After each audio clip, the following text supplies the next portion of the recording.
Hello guys, আমি রাব্বানি। একটানা 3 দিন লাগাতার বৃষ্টিতে ভোটপাড়ার আলু চাষিদের কি অবস্থা, তো চলুন সরাসরি তাদের সাথে কথা বলি।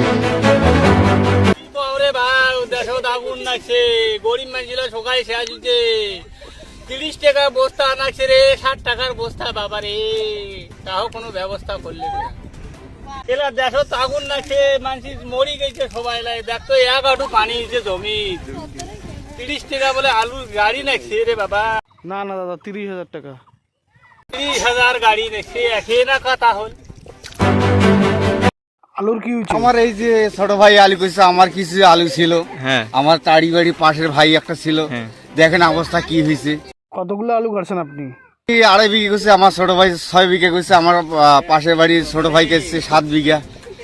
পাইকার আসে না আলু বাড়িতে? পাইকার তো দূরের কথা দাদা, আর অবস্থায় পাইকার কথা দাদা রে। বিক্রি করে আলু কাটলেন? এই ছাগল গরু মাইয়ার এখানে সোনা ছিল, সোনা বন্ধক দিছে ব্যাংকত।